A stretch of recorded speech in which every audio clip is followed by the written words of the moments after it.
Nah, sebelumnya saya mau perkenalkan ya, barangkali ada dari beberapa yang baru, yang belum bermitra, yang belum mengenal. Ya, perkenalkan, nama saya Ahdan Haristiawan ya. Saya Ahdan Haristiawan, saya dari Yogyakarta. Saya mengenal usaha ini dikenalkan oleh seorang anak SMA ya. Seorang anak SMA, tapi alhamdulillah ya, meskipun awalnya awalnya ada ketertarikan untuk pengen tahu informasinya ya, pasti ada ketertarikan di awal, tapi begitu dijelaskan kok terus rasanya nggak ada, hilang ketertarikan itu. Kemudian tapi karena yang menjelaskan anak SMA, akhirnya saya tetap ambil keputusan karena saya pengen, tidak mau kecewakan dia lah. Saya tidak mau mengecewakan dia karena saya memang melihat seperti dia ke anak saya, karena umurnya seumuran, hampir sama dengan umuran anak saya. Jadi ada rasa seperti ketemu anaknya, tetapi juga ada rasa tanggung jawab saya karena selama ini saya sering memberikan, ya dulu waktu aktif di organisasi sering memberikan materi-materi tentang kewirausahaan ya. Zaman dulu banyak sekali LPK, saya sering ngisi di beberapa LPK tentang kewirausahaan, dan di hadapan saya ada anak yang masih muda dan pengen mandiri begitu, jadi ada semacam tanggung jawab moral saya kemudian untuk mendukung apa yang menjadi niatnya. Akhirnya saya ambil keputusan, tapi di balik itu luar biasa ya, ternyata saya pelajari memang dari sisi produknya keren, dari sisi marketing plan-nya juga dahsyat, dan baik dari sisi owner dan perusahaannya juga luar biasa.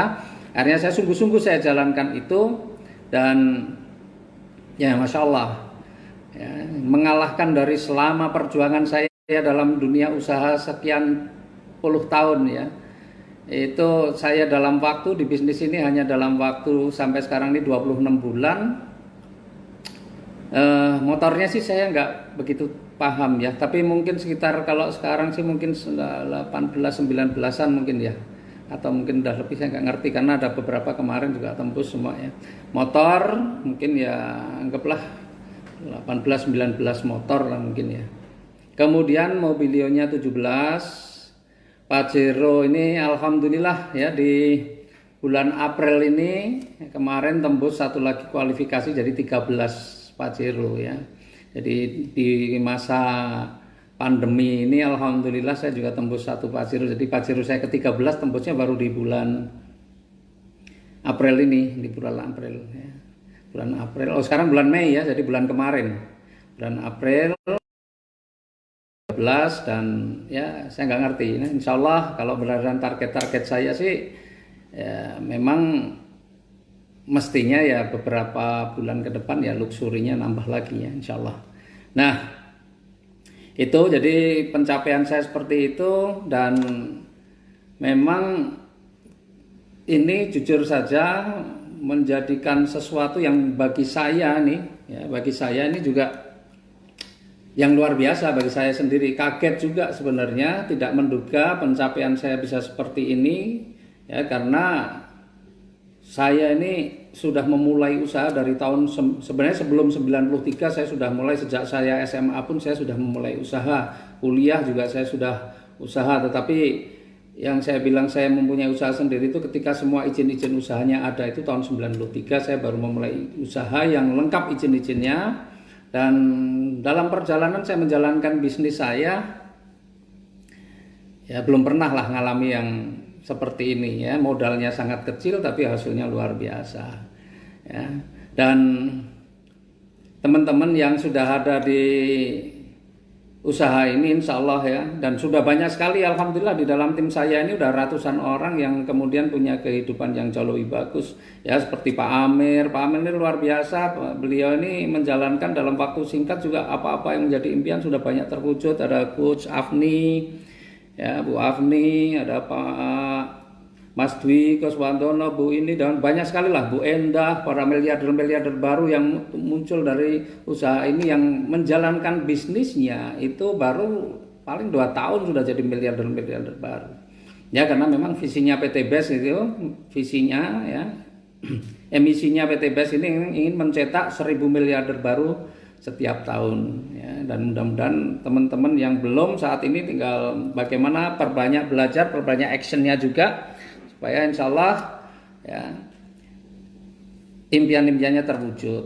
Memang dalam kondisi seperti ini tidak mudah, ini dalam kondisi yang luar biasa nih ya, semua tidak menduga ya, semua juga mungkin terkejut, yang shock juga dengan kondisi yang sekarang, di mana sekarang ini kan beberapa bulan sejak bulan Maret utamanya itu kan kita udah dihebohkan dengan satu virus ya, COVID-19 yang benar-benar membuat banyak orang ya kemudian kalang kabut. Tapi kita tidak bisa kemudian harus larut dalam kondisi seperti itu, karena kita juga tidak tahu, bahkan kita tidak tahu bahwa kondisi seperti ini akan sampai kapan, kita belum tahu. Ya, prediksi-prediksi ada, kita juga semua pasti berharap untuk cepat berlalu, dan kita dukung semua upaya-upaya dalam rangka bagaimana pandemi COVID-19 ini bisa cepat berakhir ya. Dan saya sendiri sebenarnya sudah dari tanggal 17 Maret sampai hari ini juga sudah mengurung diri di rumah, saya nggak kemana-mana ya, dan alhamdulillah justru dalam kondisi ya selalu ada hikmah ya, di balik semua persoalan atau semua masalah atau semua kesulitan itu memang ada hikmah, ada pelajaran, ada sesuatu yang bisa kita ambil ya. Kita tidak bisa mengeluh terus kemudian hanya merenung, mengeluh, putus asa, tidak bisa, tapi kita coba ambil hikmah dari situ.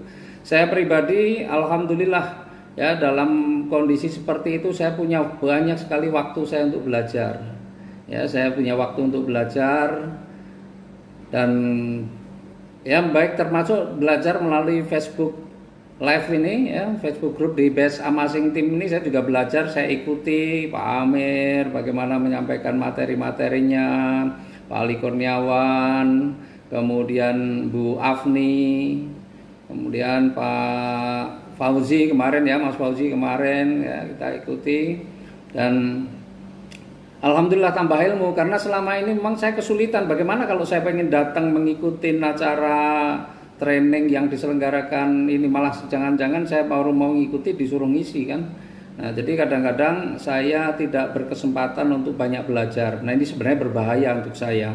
Ya, saya menyadari kalau saya tidak banyak belajar ya, terutama yang di lapangan. Kalau buku segala macam kita bisa belajar, tapi bagaimana di lapangannya ya dan prakteknya, nah ini kita bahaya. Makanya kesempatan ini bagaimana kita bisa meningkatkan ilmu kita justru dalam kondisi seperti ini, lebih punya banyak waktu ya. Dan alhamdulillah juga, dan dalam kondisi seperti ini kita menjadi yang memang punya impian yang kuat, menjadi kreatif ya, kreatif bagaimana membuat solusi atau mencari jalan keluar dari setiap tantangan-tantangan yang ada. Dan ini adalah salah satu ya Facebook Live yang dibuat oleh Pak Amir selaku founder BES Amazing Team ini ya, ini adalah salah satu solusinya ya. Saya yang selama ini jujur aja paling gaptek, nggak ngerti apa-apa, saya baru tahu Zoom, baru tahu Google Meet, baru tahu Facebook Live juga baru akhir-akhir ini saja ya. Kalau mainan Facebook sudah lama, tapi belum pernah yang namanya Facebook Live, belum pernah. Nah, artinya kondisi sekarang ini tidak hanya kesulitan yang kita rasakan, tetapi insya Allah ada hikmahnya, dan kita kemudian pandai-pandai mencari solusi dari kondisi yang seperti ini, karena kita tidak bisa kemudian merenungi terus ya, merenungi masalah, nunggu nanti kalau sudah berakhir baru action segala macam. Nah, ini tidak tepat ya, karena kalau menurut prediksi ya, ini semuanya kan prediksi ya, prediksi dari presiden kita pun bahwa ini akan selesai atau berakhir nanti di akhir tahun. Artinya kalau sekarang baru bulan Mei, masih 7 bulan lagi, ini perkiraan akan selesai. Dan 7 bulan itu bukan waktu yang singkat, 7 bulan itu waktu yang cukup panjang ya kalau untuk menunggu ya. Tapi kalau untuk aktivitas insya Allah juga bukan waktu yang panjang. Nah, jadi artinya apa? Di setiap masalah itu selalu ada peluang, dan banyak sekali teman-teman saya yang di konvensional ya, yang kemudian banting setir, artinya melakukan upaya-upaya ataupun langkah-langkah baru. Jadi yang punya restoran yang tadinya hanya menunggu orang datang ke restoran makan, sekarang mulai melayani pengantaran. Kemudian yang penjahit yang biasanya jahit baju-baju sekarang mulai memproduksi masker dan sebagainya lah ya. Dan bahkan yang viral juga kan KFC pun langsung membuka yang gerai yang di pinggir jalan gitu ya. Artinya harus ada inovasi-inovasi baru.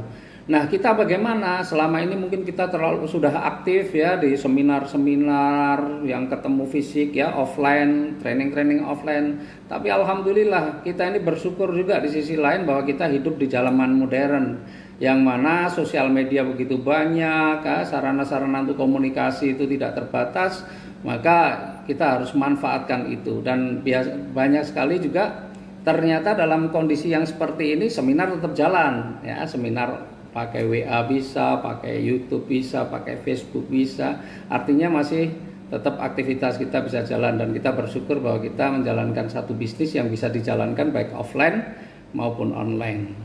Nah, hari kali ini saya akan memang materi saya ini kan handling objection ya. Saya menjawab dari beberapa pertanyaan atau keluhan-keluhan dari para mitra ataupun hambatan atau tantangan yang dihadapi para mitra, dan saya sudah mendapatkan beberapa pertanyaan ya. Ini yang pertama apa nih? Oke, bagaimana mindset Bapak tentang bisnis ini sehingga langsung menjalankan bisnis eco racing? Ya, tadi di awal saya sudah cerita ya, jadi saya mengenal dari anak SMA. Tapi awalnya saya waktu ambil keputusan memang saya belum tertarik, intinya begitu aja lah. Ya, tidak tertarik, tetapi karena yang menawarkan anak SMA, mungkin kalau yang menawarkan Pak Amer gitu, saya malah nggak ambil keputusan ya. Tapi kalau yang menawarkan anak SMA, pertimbangannya, Assalamualaikum Bu Tina dari Medan nih, luar biasa, Masya Allah ya. Nah, karena yang menawarkan anak SMA akhirnya saya ambil keputusan. Tetapi kemudian saya mendapatkan sebagian produk, kemudian kita mendapatkan flip chart, dan dari flip chart itulah yang saya baca. Ya, dari flip chart itu saya baca-baca sambil bahkan sampai rumah pun juga saya sudah baca-baca ulang, saya pelajari terus itu sampai ketika saya mendapatkan pemahaman sendiri bahwa ini bisnis luar biasa. Dan waktu itu saya nggak begitu paham, belum begitu berani untuk menyampaikan. Kemudian saya ke Bandung dan saya memastikan bahwa apa yang saya pahami itu ternyata betul, maka saya langsung action. Jadi kalau kita paham apa yang kita lakukan dan kita paham apa yang kemudian akan kita dapatkan dan kemudian kita juga yakin bahwa kita bisa dapatkan, pasti kita akan ngegas. Mereka yang biasanya ini nyantai-nyantai ini kenapa? Karena mungkin nggak paham apa yang akan dia dapatkan, nggak paham juga bagaimana mengerjakannya, dan nggak yakin juga dia bisa dapatkan, ya kan? Dia pikir mungkin ketika mengambil keputusan ya mungkin karena sungkan. Banyak orang mengambil keputusan karena sungkan, karena nggak enak dan sebagainya. Seperti saya juga bukan karena saya sudah tertarik dari awal ya, mungkin karena nggak enak sama yang mengajak, sungkan juga, ya udah ambil keputusan ya. Nah, tetapi yang paling penting adalah pasca mengambil keputusan itu bagaimana kemudian kita ajari, kita beritahu. Kalau dia belajar sendiri, kita beritahu bahwa tentang potensi rezeki, kemudian bagaimana menjalankannya, dan berikan keyakinan kepada dia bahwa dia bisa mendapatkannya. Ya, kalau dia ada 3 hal itu, pasti dia akan ngegas, pasti dia akan ngebut. Lihat leader-leader yang yakin dan kemudian all out menjalankan. Ya, seperti ada Bu AKP Rini, tim saya ini belum begitu paham pun sudah mulai action karena ngerti ini rezekinya besar banget dan yakin bisa didapatkan. Ya, maka dia action. Nah, waktu action tuh mungkin ya asal-asalan aja apa yang dia tahu, tapi action dulu. Karena apa? Dari action tuh kita akan lama-lama kita akan juga pinter ya. Action dulu sudah. Mereka yang paham, Bu Novirate begitu paham, wah langsung action juga. Bu Tina, Pak Amir, semua orang-orang yang sukses, mereka-mereka yang sudah menjadi bukti itu orang yang betul-betul paham potensinya, ya, kemudian juga yakin bisa mendapatkan, kemudian actionnya yang luar biasa. Ya. Nah, mereka yang masih mikir-mikir kan karena memang mungkin juga bisa jadi belum tahu potensinya, nggak ngerti cara mendapatkannya gitu ya, dan tidak yakin juga. Seperti misalnya begini, ya seperti misalnya begini, misalnya ini di dalam rumah nih, ya di dalam rumah. Di bawah lantai ini, ya bawah lantai ini kedalaman 10 meter misalnya, itu ada bongkahan emas yang jumlahnya ton-tonan. Bagi orang yang tidak tahu kalau di situ ada emasnya, ya dia santai-santai saja. Bagi orang yang tahu kalau di dalamnya ada emas tapi tidak yakin bisa mendapatkannya, ya dia tidak akan berusaha. Tapi bagi yang tahu bahwa di dalamnya ada emas dan kemudian tahu bagaimana cara untuk mendapatkannya dan yakin bisa mendapatkannya, maka dia akan lakukan apapun. Ibaratnya kalau rumah ini harus dibongkar pun bongkar. Artinya ada sesuatu yang dikorbankan, nggak ada masalah karena yang akan dia dapatkan pasti lebih besar. Nah, kan ada keyakinan. Tapi bagi yang mereka nggak tahu, ya jangankan dia berkorban, dia lebih baik mempertahankan kerja sehari 24, sehari 8 jam, ya dengan gaji 2 juta saja daripada dia harus melakukan sesuatu dalam 1 tahun bisa dapat 1,7 miliar. Ya tidak mau berkorban karena nggak ngerti, pertama tidak tahu dan tidak yakin untuk bisa dapatkan. Ya, hanya untuk menambah waktu sedikit saja nggak mau. Itu banyak sekali terjadi. Karena apa? Ya kuncinya di situ.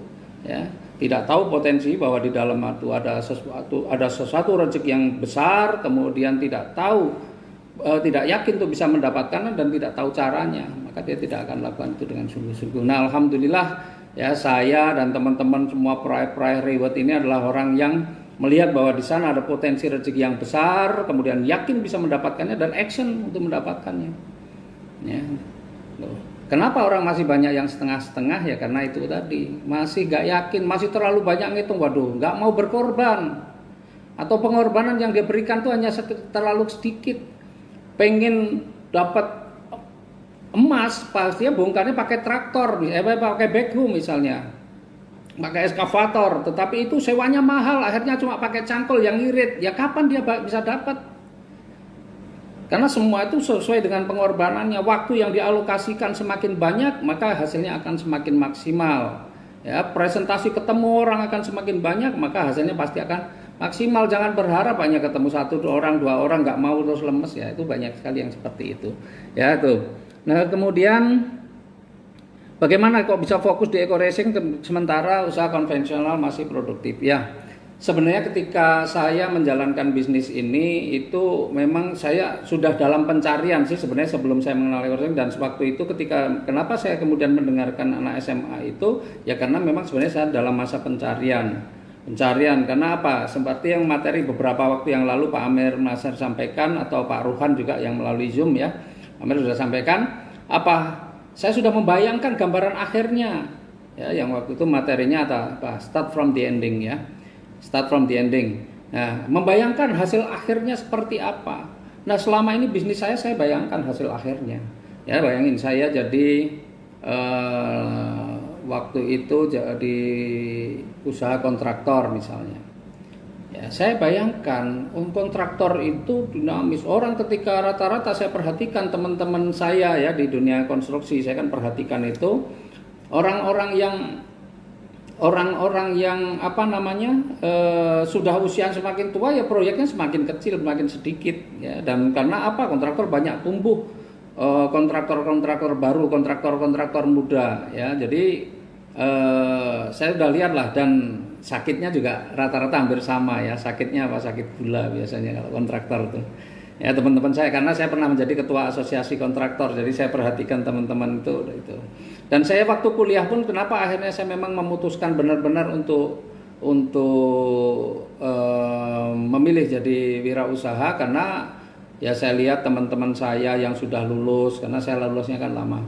Teman-teman saya sudah lulus, saya lihat dia bekerja berangkat pagi itu kayaknya nggak enak gitu loh. Ya. Nah, kemudian maka saya putuskan jadi wirausaha. Tetapi usaha-usaha yang saya jalani, saya membayangkan ya banyaklah usaha-usaha yang saya jalani. Itu saya bayangkan kalau kondisi saya sedang tidak sehat, kondisi saya sedang sakit, atau bahkan ekstrimnya saya meninggal, maka apa yang terjadi dengan bisnis saya dan apa yang akan terjadi dengan keluarga saya mikir ya kayaknya saya harus mencari satu bisnis yang ada atau tidak ada saya tetap bisa dijalankan, gitu ya, yang bisa diwariskan, gitu.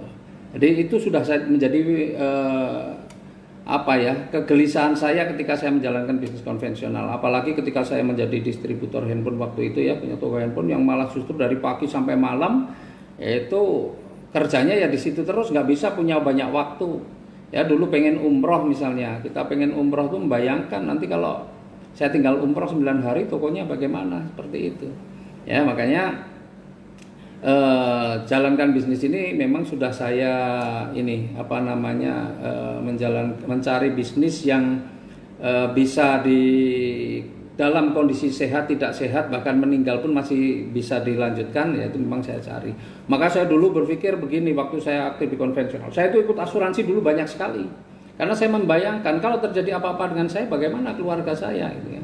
Maka saya ikut asuransi, nilainya luar biasa dulu saya ikut asuransi.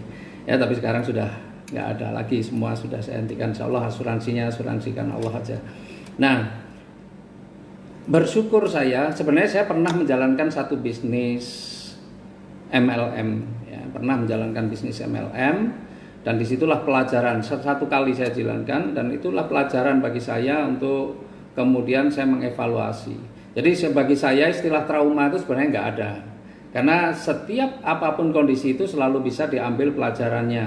Ya pernah saya ikut MLM, saya lakukan, saya mencoba lakukan, saya sudah bersungguh-sungguh melakukan tapi tidak berhasil. Nah kemudian ada sih yang berhasil, ada ya, tapi saya mungkin kemampuan saya tidak seperti mereka. Maka saya kemudian lihat, oh kenapa ini, ternyata waktu itu kalau bicara peringkatnya saya lumayan cepat. Tapi bisa bicara hasilnya minim, nggak seberapa, nggak signifikan, dan tidak bisa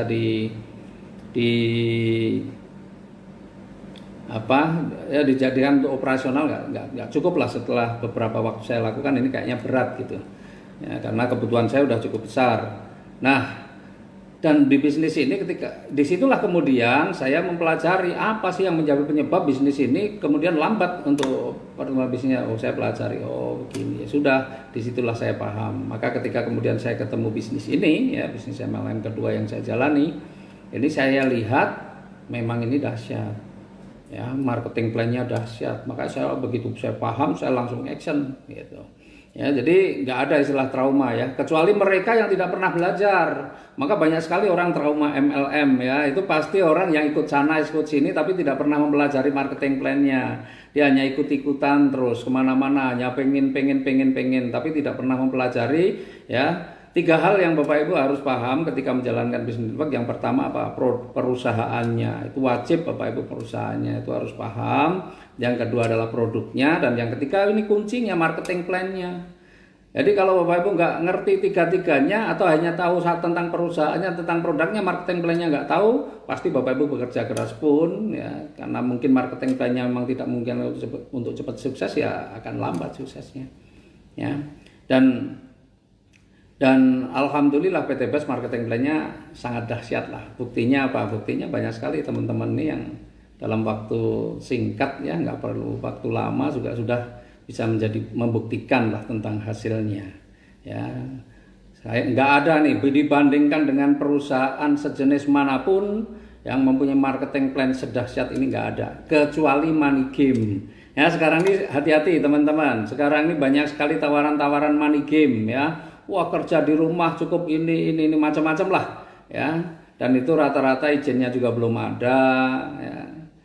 Ya, dan ya begitulah ya, hati-hati. Pokoknya intinya hati-hati. Sekarang ini tawaran-tawaran semakin banyak. Saya juga di grup-grup WA di-invite ya. Saya nikmati aja ketika saya di-invite, karena tujuan saya bukan untuk memperhatikan itu, tapi tujuan saya apa? Mencari daftar nama. Nah ini justru juga sekarang ini menarik juga. Ketika dalam kondisi yang seperti ini kan kita nggak bisa lagi membuat seminar-seminar offline, tapi harus online. Nah kalau seminar online ini kan ternyata juga sebenarnya ya, kalau kita sudah memahami bagaimana cara follow up dan sebagainya, mungkin tidak begitu banyak pengaruhnya mungkin ya.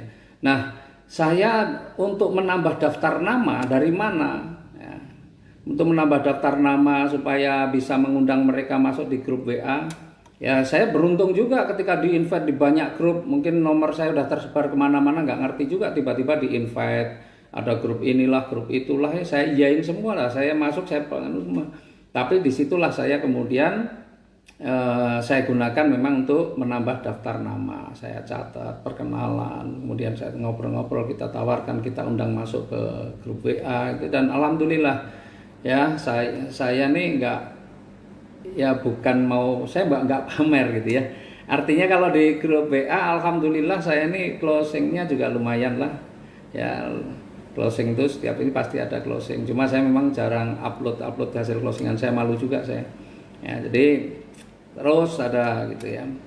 Bahkan kemarin tuh ada yang alasannya nggak ada duit, ya kita ajak ngobrol aja. Jadi iya sih, dia alasannya lebih baik saat ini untuk beli susu anaknya daripada untuk bisnis, untuk ikut-ikutan bisnis begitu gitu loh. Karena ini bisnis menurut dia nggak akan bisa dijalankan di dalam kondisi seperti ini. Ya sudah, kita telepon saja, kita berempati kepada dia. Iya Pak, ya Mas, memang kondisi seperti ini ya memang kondisi yang dalam kondisi sulit dan hampir semua orang merasakan itu. Dan kondisi seperti ini ya, tidak ada satu orang pun yang bisa memastikan kapan akan berakhir. Kalau memprediksi, banyak orang yang memprediksi, bahkan Pak Presiden Jokowi pun memprediksi sampai akhir tahun.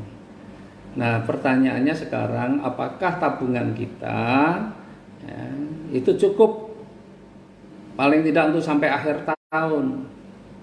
Kalau tidak cukup, maka sebenarnya saat inilah saat yang paling tepat untuk kita memulai bisnis.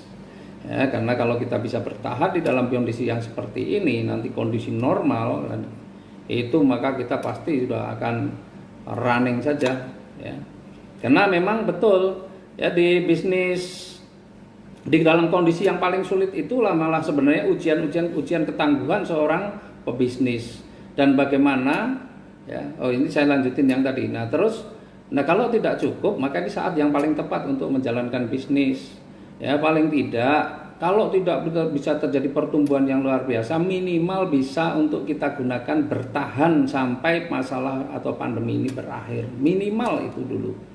Ya tidak. Tapi kalau ini bisa, maka insya Allah begitu pandemi berakhir, kita akan tinggal running saja dan kita akan menjadi pengusaha yang tangguh. Ya. Termasuk waktu itu ya, saya mau cerita. Jadi waktu saya menjalankan bisnis di PT BES pun ada satu masa di mana itu memang masa paling sulit ya. Banyak leader-leader yang ngalami itu. Ya ada mungkin Bu Afni udah ngalami, Bu Enta sudah ngalami, pasti Pak Amir ngalami, hampir semua leader-leader yang sekarang nih hebat-hebat tuh mengalami masa paling sulit ya. Pak Rudi, Pak Agus Prasamya, Bu Linda, insya Allah semua ngalami nih masa-masa paling sulit. Masa paling sulit itu apa? Masa-masa di mana permintaannya banyak tapi produknya kosong.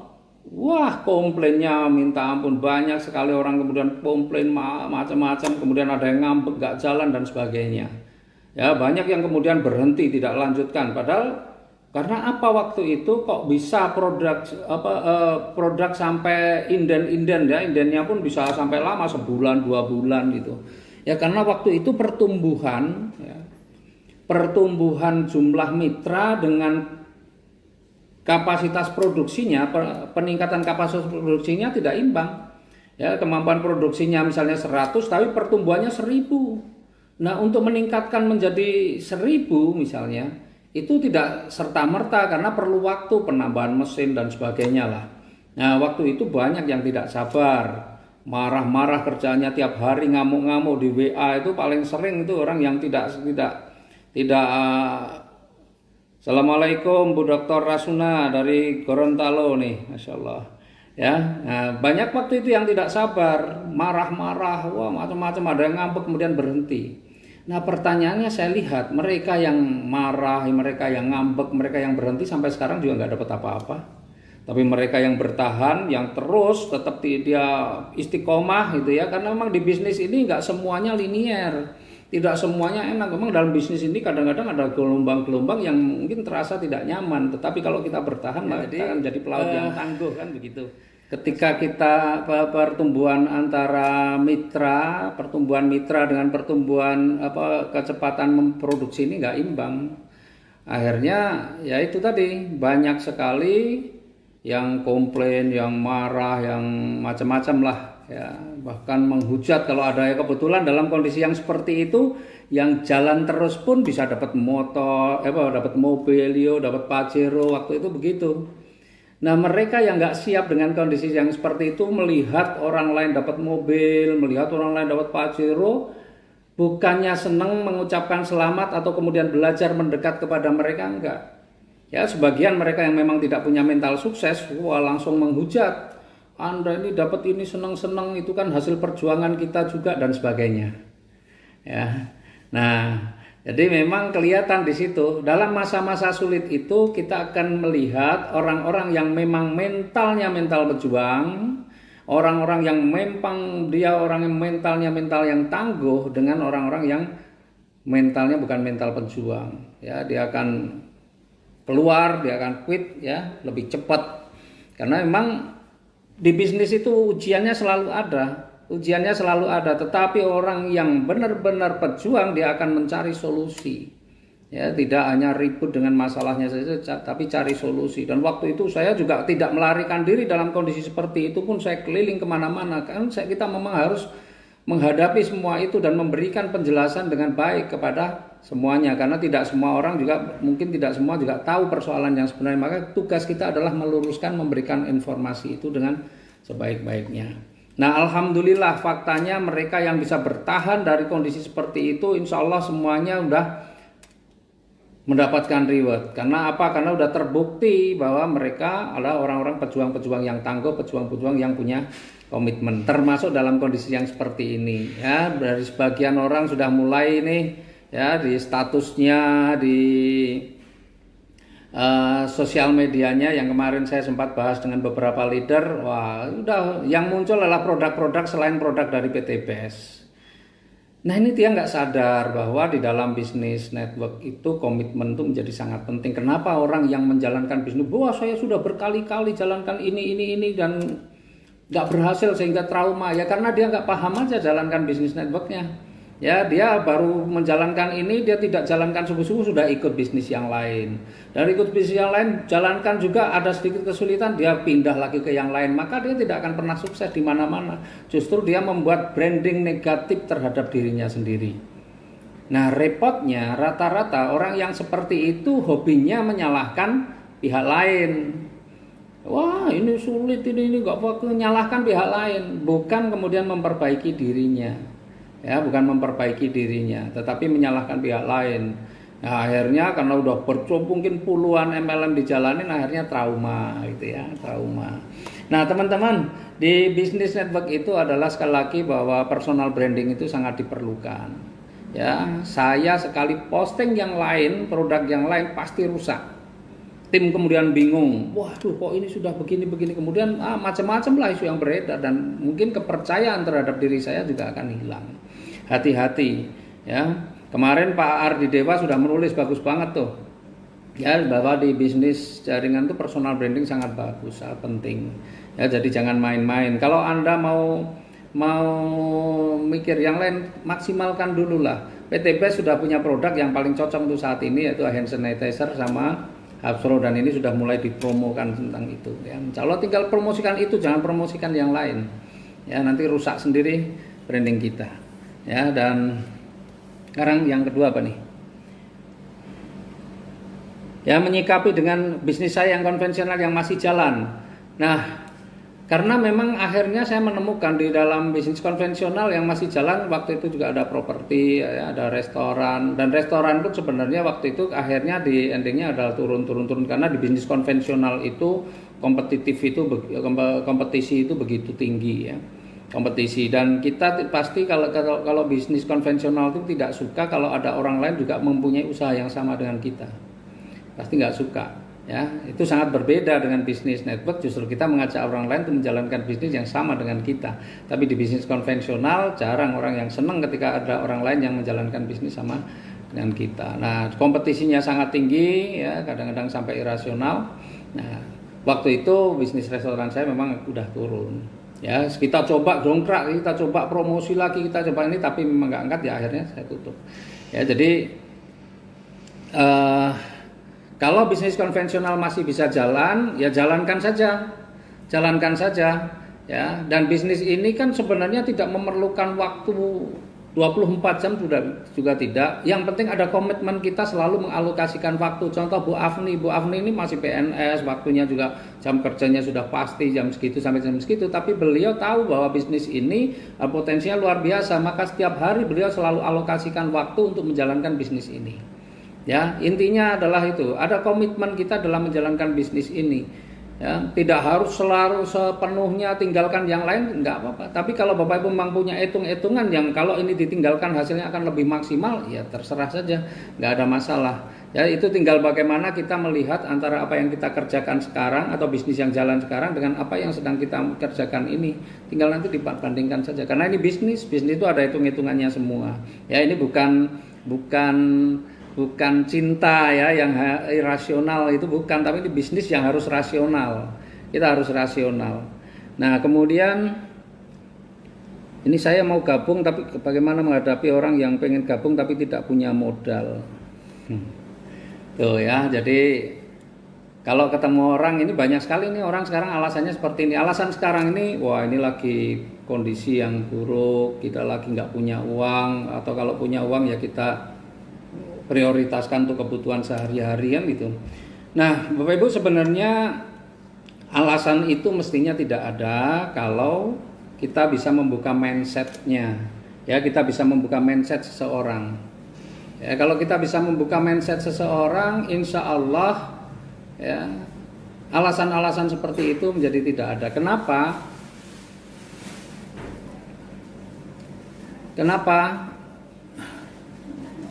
Sebentar. Ya, jadi alasan itu karena belum terbangun sebuah impian. Dan belum terbangun sebuah keyakinan untuk bisa mendapatkan. Kalau terbangun sebuah impian dan terbangun sebuah keyakinan untuk mendapatkan, pasti alasan itu menjadi tidak ada. Saya memulai bisnis sering dalam kondisi tidak punya uang sering. Ya. Bahkan ketika memulai usaha properti pun tidak punya uang, justru saat paling jatuh, itu betul-betul paling jatuh. Tetapi kalau orang punya impian, punya kemauan yang kuat, ide-ide kreatif pasti ada. Ya. Mencari solusi, karena apa? Karena hanya 1,5 misalnya itu pun dia tidak bisa usahakan, atau ini perjuangan dia pertama nih. Perjuangan dia pertama adalah bagaimana? Perjuangkan bagaimana kamu bisa punya uang 1,6 juta. Ya, registrasi 100.000, belanja produk 1,5 misalnya seperti itu. Itu pun dia tidak mampu, maka jangan berharap dia mau berjuang lebih untuk mengejar yang lain. Ya, maka bangun lagi impiannya. Berikan satu motivasi yang membuat dia yakin bahwa dia bisa mendapatkan. Kalau itu sudah terbangun, maka uang 1,5 itu pasti akan dia usahakan. Ya, saya dulu memulai usaha di properti nggak punya duit. Tapi bagaimana yang saya lakukan? Saya cari teman-teman saya yang punya tanah di Jogja, kemudian saya tawarkan satu kerjasama. Ya, dan alhamdulillah akhirnya ada. Saya nggak punya uang, saya ajak teman saya yang punya duit, yang mampu, yang mau membiayai itu. Ya, jadi timbul ide-ide kreatif lah, intinya begitu. Nah, cuma sekarang nih, ya sebenarnya juga masih lebih mudah lagi. Kalau toh memang 1,5 sulit, ya. Kemarin beberapa saya berikan solusi, misalnya ya sudah 1,5-nya dicicil misalnya gitu ya. Kalau belum punya uang 1,5, ya sudah registrasi 100.000, kemudian bayar dulu 500, tabung lah bahasanya, nanti dapat sebagian produknya dijual, laku, bayarkan lagi, nanti dapat produk lagi, kan sudah 1 juta. Nih, terus jual lagi, belanjakan lagi yang ketiga, jadi totalnya produknya sudah dapat 8, uang 1,5 sudah terkumpul, ya udah tinggal diregistrasi, itu caranya. Atau ada cara yang lain lagi, ya pinjam kepada 3 orang masing-masing 500.000. Kalau itu pun tidak bisa, ya sudah minimal pinjam aja 100.000 kepada 16 orang, kan insya Allah dipinjami 100.000 juga aman. Ya kalau dipinjami 100.000 kepada 16 orang, kan misalnya agak lambat-lambat dikit ngembaliinnya kan nggak dikejar-kejar juga. Ya sebenarnya itu tergantung lah. Kalau alasan itu hanya murni hanya sekedar alasan bagi saya. Ya karena alasan sesungguhnya bahwa dia tidak yakin, dia tidak tahu potensinya, dan dia mungkin tidak yakin juga untuk bisa mendapatkannya. Karena kemarin sekali lagi saya cerita yang tadi, yang saya telepon alasannya lebih baik untuk beli susu dan sebagainya, kemudian saya telepon karena saya kalau pakai WA kadang-kadang terlalu lama follow up-nya, saya pakai telepon. Nah itu akhirnya mengambil keputusan juga, ya akhirnya mau mengeluarkan juga. Karena apa? Ya tabungannya nggak bakal cukup untuk 7 bulan ke depan. Ya dia nggak punya tabungan yang cukup. Jadi dia pikir apa? Dia kan pasti juga pengen mendapatkan income. Cuma dia nggak ngerti bagaimana mendapatkan income melalui bisnis ini. Ketika saya kemudian jelaskan panjang lebar tentang potensinya, kemudian bahwa di kondisi seperti ini pun masih bisa dijalankan dengan cara seperti itu dan sebagainya, dengan cara online gitu ya. Akhirnya dia ambil keputusan juga. Ya. Nah, jadi alasan masalah uang itu, ya itu kalau bagi saya itu bukan alasan yang sebenarnya. Karena banyak sekali itu leader-leader kita, mitra-mitra saya ya Pak Amer, coba waktu memulai, bukannya punya uang, belum punya uang, ya nggak apa-apa cerita. Terus kemudian bagaimana Bu Novi Ratih saat memulai, Ustadz Ojatsu saat memulai, banyak sekali kalau yang masalah kondisi seperti itu. Tapi kenapa mereka berani ngambil keputusan? Karena mereka melihat potensinya dan ada keyakinan untuk bisa mendapatkannya. Maka tetap bagaimanapun caranya dia ambil usaha ini. Dan faktanya mereka yang mengambil keputusan dalam kondisi seperti itu, faktanya dia akan berjuang dengan sungguh-sungguh. Jadi jangan kemudian dibayari, ya udah saya bayari saya ini, itu omong kosong. Lah, saya akan jalan subuh-subuh, tapi saya dipinjemi dulu. Minjem sama orang yang mengajak nggak akan jalan. Ya biasanya jalannya perjuangannya juga tidak akan maksimal. Ya. Nah biar dia pinjamnya kepada orang lain kalau dia mau pinjamlah pada orang lain. Ya supaya pertanggungjawabannya bukan ke kita. Kalau pertanggungjawabannya biar ke orang lain, tugas kita apa? Membantu supaya dia bisa menjalankan bisnis ini dengan baik. Itu. Ya. Nah, jadi kalau kita ketemu calon mitra yang alasannya seperti itu, maka kita harus paham alasan dasarnya adalah dia tidak tahu potensinya, kemudian dia juga tidak ada keyakinan untuk mendapatkannya. Karena siapa sih yang nggak pengen dapat motor, mobil, rumah gratis? Apalagi dia dalam kondisi yang tidak punya uang. Ya. Nah, ya, apalagi dia dalam kondisi yang tidak punya uang, siapa yang nggak mau? Ya. Nah, maka boleh mulai dengan membangun impiannya juga boleh. Ya. Bahkan kemarin saya ingat saya tanyakan kepada yang calon mitra yang kemarin saya telepon, saya bilang, sekarang saya mau tanya, Pak, kalau Bapak punya uang 1,5 juta sekarang, misalnya masih bisa alokasikan, ada modal 1,5 juta. Kira-kira Bapak mau bisnis apa? Silahkan aja kalau Bapak nggak tertarik bisnis ini, tapi untuk bertahan hidup silahkan Bapak alokasikan sebagian itu yang untuk usaha. Dan usaha apa yang Bapak pikir bisa bertahan, bisa jalan dengan modal yang segitu. Itu. Ya, akhirnya ya ambil keputusan lah. Intinya begitu. Jadi kita harus buka mindsetnya, bangun impiannya, ya, kemudian berikan tumbuhkan keyakinan dalam dirinya bahwa dia juga bisa menjalankan bisnis ini. Ya kan banyak alasannya nggak cuma punya uang, wah saya nggak bisa ngomong, saya nggak bisa ini, kan banyak sekali alasan seperti itu.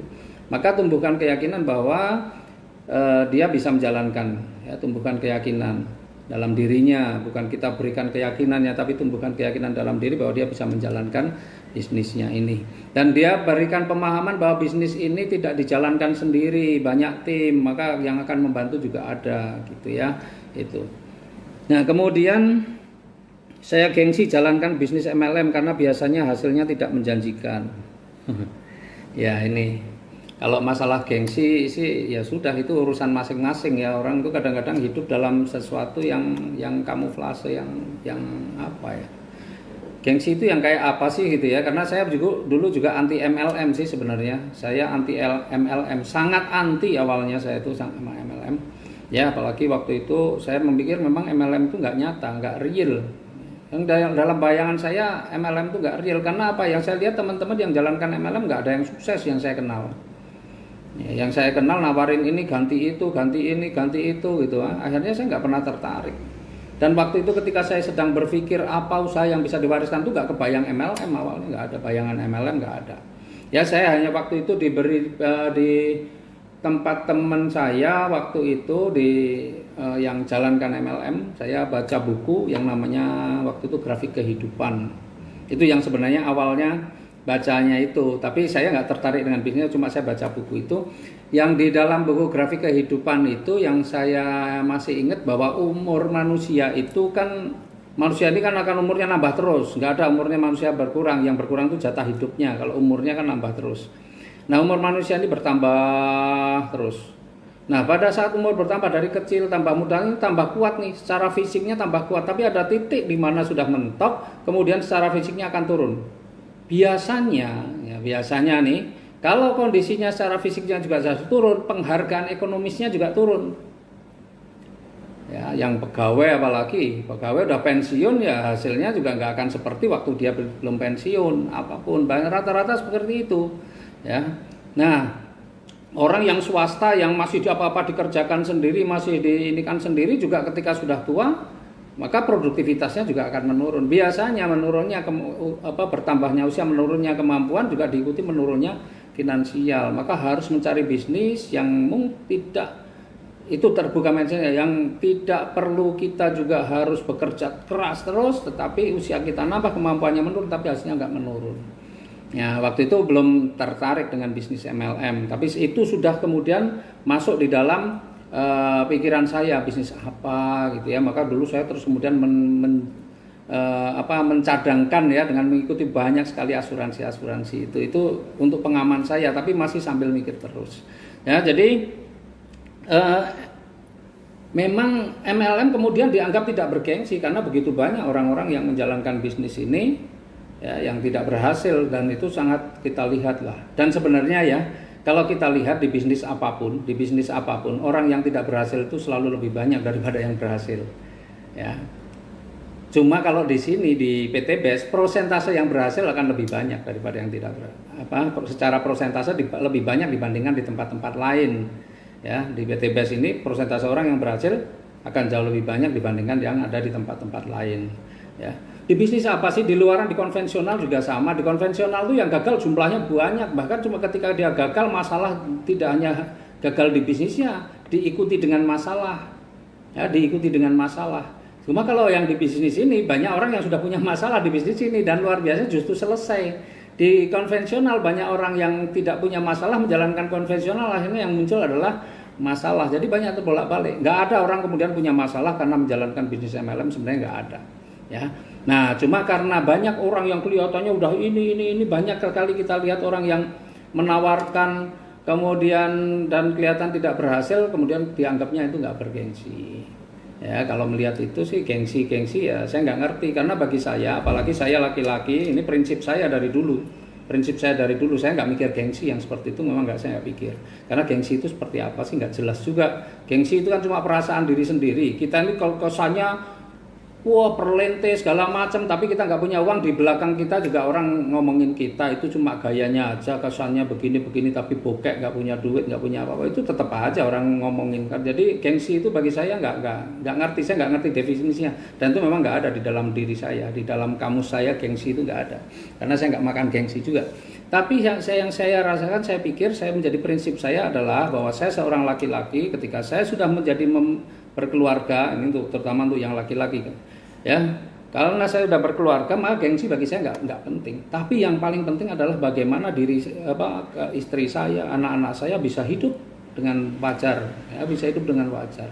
Itu jauh lebih penting daripada hanya sekedar mikir gengsi. Maka waktu saya ini misalnya seandainya saya harus jadi tukang sapu atau tukang ngepel waktu itu, kalau nggak ada pekerjaan lebih bagus, tapi tukang sapu ataupun tukang pel akan saya lakukan kalau memang hasilnya bisa untuk mencukupi kebutuhan keluarga. Jadi sudah nggak penting lagi gengsi bagi saya. Yang paling penting saya masih lebih besar bagi saya adalah tanggung jawab dibandingkan dengan gengsi. Karena tanggung jawab itu ada nggak perlu gengsi. Gengsi ini justru bisa mencelakakan kita karena kita mikir gengsi. Ya, kalau harga diri penting, tapi gengsi itu apa? Gengsi itu kecenderung kesombongan. Kalau harga diri itu integritas. Jadi sangat berbeda. Nah, jadi orang-orang yang ngomong wah gengsi aku jalan MLM berarti dia nggak ngerti, dia masih berbicara di awang-awang, dia masih berbicara satu hal yang tidak nyata. Ya, karena orang banyak bilang kan di sini kayaknya nggak bergengsi, tapi ketika prestasinya ada maka hidupnya bergengsi. Ya, sebenarnya kalau saya bilang itu harga diri kita. Jadi harga diri itu ukurannya dari mana? Ya dari prestasi kita. Kalau kita ada prestasi, ada sesuatu yang bisa kita wujudkan untuk menjadi lebih baik, berarti kita punya harga diri. Tapi kalau sesuatu yang kita tidak bisa wujudkan menjadi lebih baik, ya di mana harga diri kita? Nah di bisnis ini ketika Bapak Ibu bisa menjadi berprestasi, maka Bapak Ibu mempunyai harga diri. Makanya panggung penghargaan itu ada panggung penghargaannya. Karena Bapak Ibu harga dirinya sudah naik. Tapi kalau Bapak Ibu nggak ada prestasi, ya panggung penghargaan itu memang tidak pernah Anda dipanggil untuk naik ke panggung penghargaan. Ya, jadi sudah disiapkan itu harga diri di situ. Jadi kalau ketemu orang yang gengsi jalankan bisnis MLM, memang hidupnya sudah bergengsi atau belum? Ya, itu aja. Nah kalau biasanya, MLM itu juga hasilnya tidak menjanjikan. Ya lihat saja, tinggal di bisnis kita, ya kita di bisnis kita tunjukkan saja orang-orang yang sudah berhasil. Saya tuh kemarin juga ada yang bilang, itu bisnis bohong-bohongan. Ya, ada yang sampai ketika saya undang masuk ke grup, orang Jogja ya, dia yang baru kenal kemudian saya undang langsung komentarnya negatif, ngapusi gitu ya. Ngapusi itu apa? Nipu gitu ya. Nah, terus ya saya sih sabar ngadepin itu, saya ajak komunikasi yang lain gini. Terus akhirnya saya nggak sabar juga karena nunggu jawabannya kadang lama. Terus minta izin untuk telepon, akhirnya dia berani telepon, pengen tak ajak diskusi. Akhirnya terbuka paradigmanya tentang bisnis MLM yang katanya hanya iming-iming, nggak nyata hasilnya. Saya undang ke rumah, kalau mau datang silakan lihat buktinya, mau lihat hasilnya, lihat rekeningnya juga boleh, saya bilang gitu. Ya akhirnya paradigmanya sudah berubah, tapi belum closing. Tapi paradigmanya yang penting kita ini harus meluruskan paradigma yang salah. Ya itu hasilnya nyata lah. Kalau di bisnis lain banyak juga sih memang. Saya lihat di bisnis network yang lain itu banyak orang punya mobil, punya rumah, tapi kredit semua. Itu hanya untuk pencitraan. Kalau di kita enggak, punya rumah ya rumah beneran, yang itu enggak kredit, cash. Punya mobil ya mobil beneran dan mobilnya nggak kredit gitu ya. Tapi di MLM lain memang banyak didorong-dorong, ayo beli mobil ini DP, yang penting ini untuk pencitraan memang. Ya itu yang kadang-kadang membuat image MLM negatif karena banyak pencitraan di bisnis network yang lain. Tapi kalau di kita insya Allah nggak ada pencitraan. Justru banyak orang yang sudah dapat miliaran masih naik mobil yang ratusan juta, mungkin itu bukan pencitraan, malah nggak, terbalik kita malah ya.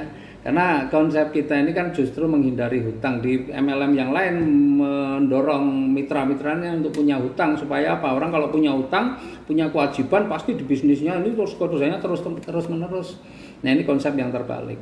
Ya makanya akhirnya banyak juga yang kemarin naik Mercy tiba-tiba sudah berubah lagi, sudah nggak naik Mercy, cuma naik ini ya. Karena apa? Karena semua dibangun dengan hutang. Insya Allah kalau di bisnis kita real, nyata, nggak ada yang hutang semuanya. Ya bahkan yang pada punya hutang pada lunas. Saya sudah punya penghasilan bagus dan posisi kantor juga sebagai kepala bagian. Apakah saya cocok jalankan bisnis ini? Wah ini masalah mindset sebenarnya. Sekali lagi ini masalah mindset. Pernah datang ke tempat saya, ke rumah saya, ya seorang PNS kepala di salah satu instansi di lingkungan Departemen Keuangan. Jadi Bapak Ibu, saya mau kasih tahu, ya bukan kasih tahu sih, kasih informasi saja. Jadi kalau PNS, ya itu yang gajinya besar yang di mana? PNS yang gajinya besar itu PNS yang bekerja di bawah Departemen Keuangan. Ya cukai, pajak, itu pasti lebih besar. Sama-sama baru masuk gajinya sudah pasti berbeda. Ya nggak mungkin sama dengan PNS yang di bawah Departemen Dalam Negeri, kira-kira begitulah. Ya, jadi, nah ini kepala salah satu instansi di lingkungan Departemen Keuangan yang penghasilan udah di atas 100 juta sebulan. Ya Pak. kemudian sempat ke rumah ya, karena mendapatkan informasi tentang bisnis ini dan dia penasaran, pengen tahu, pengen lihat buktinya, kemudian dikasih tahu alamat saya dan dia datang ke rumah ngobrol-ngobrol dengan saya. Ya, waktu itu saya sempat cerita tentang Pak Rudi ya dari Jambi. Pak Rudi ini dari Jambi, yang beliau ini sempat terpuruk ya. Jadi waktu dia jualan kacamata atau apa ngutang-ngutangi lah atau enggak gimana, pokoknya terpuruk, akhirnya jualan es kelapa muda. 18 bulan beliau udah dapat 1,8 miliar lah. Nah, itu saya ceritakan 18 bulan 1,8 miliar bagi beliau ini sesuatu yang luar biasa. Berarti kalau dihitung itu rata-rata 100 juta sebulan. Kaget ya, 18 bulan iya. Nah, terus dia penasaran karena saya nggak cerita langsung saya ceritakan orang lain dulu. Nah, akhirnya dia nanya, kalau boleh tahu Pak, Bapak berapa gitu. Nah, akhirnya saya bukakan aja bonus-bonus saya yang mingguannya, saya hitung. Ya, Masya Allah, dalam 1 bulan kalau dirata-rata udah waktu itu 200 juta lebih. Maka kaget, Bapak jalankan bisnis ini berapa lama? Ya, saya jalankan bisnis ini 20 bulan waktu itu. Dihitung sama beliau. Wah, kalau saya punya penghasilan seperti ini, jangankan 20 bulan, 4 tahun saya kerjakan bisnis ini dan saya punya penghasilan seperti Bapak, saya baru dapatkan penghasilan seperti Bapak, saya sanggup jalankan. Akhirnya dia ambil keputusan. Ya, jadi pertanyaannya sekarang, ya kalau dia toh sudah kepala bagian penghasilan besar, kepala bagian mau berapa lama? Penghasilan dia sudah berapa? Masih enggak? Dia masih punya impian-impian yang perlu diwujudkan enggak? Atau dia justru sudah nggak punya impian? Ya kalau sudah nggak punya impian ya sudah. Tapi berikan gambaran akhir terhadap apa yang dia lakukan saat ini.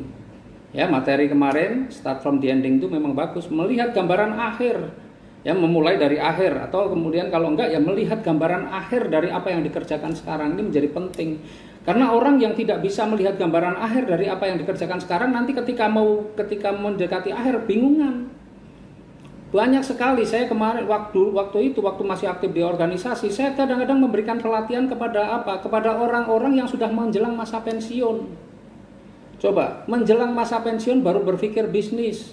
Padahal di bisnis ini jatuh bangun juga. Jatuh bangun itu apa? Kalau di kita nggak perlu bangkrut, tapi jatuh bangunnya ketika presentasi ditolak, itu kita akan mengalami. Kalau di bisnis konvensional ya pakai bangkrut juga. Ya pakai bangkrut harus ini.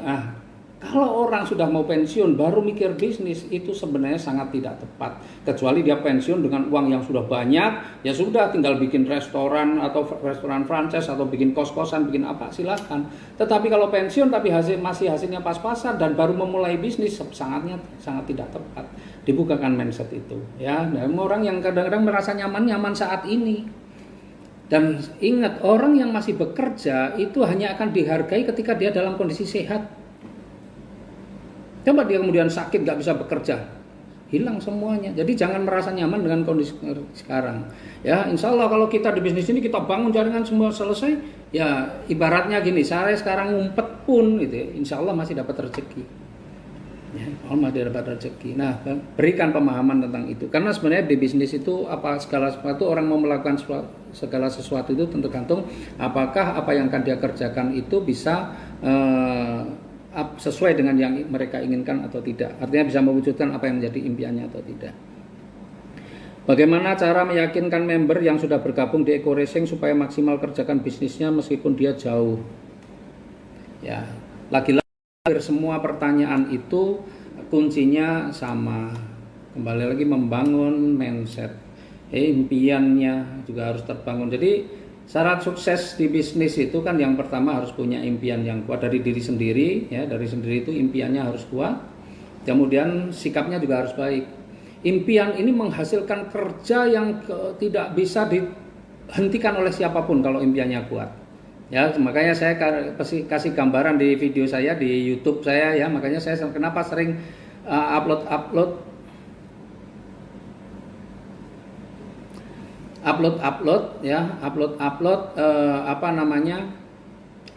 tentang filosofi rokok ya di YouTube itu kan supaya banyak hal-hal yang bisa dibahas di situ.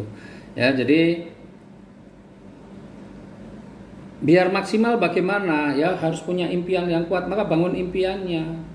Jadi komunikasi kadang-kadang kalau dengan mitra-mitra yang jauh, usahakan tidak hanya selalu WA, tapi kadang-kadang telepon. Telepon dengan WA itu kadang-kadang berbeda, apalagi kepada mitra-mitra kita yang lemes-lemes itu jangan cuma WA, tapi harus per telepon. Ya, karena kalau WA ini kadang-kadang nggak ngerti intonasi tekanan kita, pembicaraan kita kayak saya ngomong begini mana intonasinya seperti apa kan kadang-kadang nggak ketahuan kalau melalui WA, tapi kalau melalui telepon kan bisa. Jadi akan lebih bagus kalau melalui telepon untuk mitra-mitra yang jauh. Tapi kalau impiannya sudah terbangun, ya seperti Bu Desmi di Jambi, ya jauh dari saya di Jogja. Tetapi karena impiannya kuat, dia jalan saja. Bu Novirate juga jauh dari saya, jalan saja. Bu Rini di Kalimantan. Jadi sebenarnya jarak itu nggak pengaruh, karena sebenarnya komunikasi, apalagi di zaman sekarang ini komunikasi banyak yang bisa kita gunakan untuk sarana komunikasi. Ya, jadi jarak sudah tidak jadi masalah lagi sebenarnya, asalkan komunikasinya juga lancar. Banyak orang itu menjalankan bisnis, dia ada kendala, ada hambatan, tapi dia tidak ngomong, diem aja, cuma dipikir sendiri. Akhirnya dipikir-pikir sendiri nggak nemu solusi, ya dia berhenti. Padahal kalau dia mau membangun komunikasi, mau berkonsultasi, insya Allah jalan keluar itu selalu ada. Karena leader-leader yang sudah sukses, sudah berhasil itu mengalami semua orang yang sedang mulai itu hadapi. Orang yang baru apa yang dihadapi oleh para pemula itu sudah dihadapi semua oleh para leader-leader yang sudah berhasil. Maka konsultasilah. Jangan merasa, wah saya sudah paham, saya sudah ngerti. Enggak. Meskipun sudah paham, sudah ngerti, tapi perlu juga kadang-kadang motivasi dari orang lain itu penting. Semangat dan disemangati oleh orang lain itu juga penting, ya itu. Jadi bangun komunikasi, ya, dan berikan kasih tahu kalau ada kesulitan, diminta untuk konsultasi, jangan dipikir sendiri, gitu ya, supaya dia tetap jalan terus. Karena biasanya ketika komunikasi sudah mulai tidak terbangun, itu pasti lama-lama akan berhenti. Makanya di dalam grup itu, di grup sendiri ya, di grup itu banyak sekali orang yang cuma diem. Orang yang cuma diem itu ada yang pembelajar, tapi nggak action, cuma tahu mau belajar dulu, nggak action. Tapi begitu action di lapangan, dia merasa sudah tahu, kemudian ada masalah, dan dia nggak mau tanya, nggak mau konsultasi, akhirnya apa? Lemes. Makanya di grup itu sebenarnya saya pengen grup itu teman-teman yang baru tuh harus sering aktif komunikasi, karena dari komunikasi itu timbul kepercayaan diri loh. Bahwa membangun komunikasi di dalam grup saja itu perlu keberanian. Kadang-kadang mau ngetik aja, mau ngucapin apa aja, mikirnya panjang, akhirnya nggak jadi. Ya, bagi teman-teman nih yang udah ada di grup, yang masih belum banyak komunikasi, minimal jempolnya keluarin dulu, gitu ya. Minimal kalau ada yang berhasil yang ngucapin selamat.